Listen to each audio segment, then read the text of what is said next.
আসসালামু আলাইকুম। আমি ডক্টর মোহাম্মদ ওমর ফারুক। আমি আজকে আপনাদের সাথে একটা বিষয়ে কথা বলবো, সেটা হচ্ছে ফ্যাটি লিভার কি, ফ্যাটি লিভার কেন হয় এবং ফ্যাটি লিভার থেকে কি কি সমস্যার সৃষ্টি হতে পারে।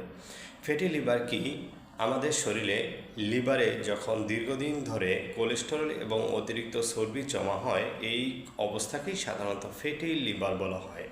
ফ্যাটি লিভার কেন হয়? আমরা অনেকেই দেখা যায় অতিরিক্ত চর্বি জাতীয় খাবারগুলো গ্রহণ করি। এই অতিরিক্ত চর্বি জাতীয় খাবার গ্রহণের ফলে অতিরিক্ত চর্বি আমাদের রক্তে বেড়ে যায় এবং অতিরিক্ত চর্বি তখন রক্ত থেকে ধীরে ধীরে আমাদের লিভারে জমা হয়।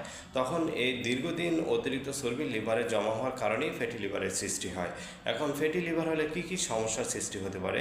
যেহেতু অতিরিক্ত চর্বি আমাদের শরীরের জন্য ক্ষতিকর এবং সেই অতিরিক্ত চর্বি লিভারের জন্য ক্ষতিকর, তাই লিভারে অতিরিক্ত চর্বি দীর্ঘদিন ধরে জমা হওয়ার ফলে লিভার ধীরে ধীরে তার কার্যকারিতা হারিয়ে ফেলে। এর ফলে লিভার বড় হয়ে যায়, জন্ডিস হয় এবং সেখান থেকে একসময় দেখা যায় লিভার সিরোসিস নামক মারাত্মক সমস্যার সৃষ্টি হতে পারে। লিভার সিরোসিস থেকে একসময় দেখা যায় লিভার ক্যান্সারও হতে পারে।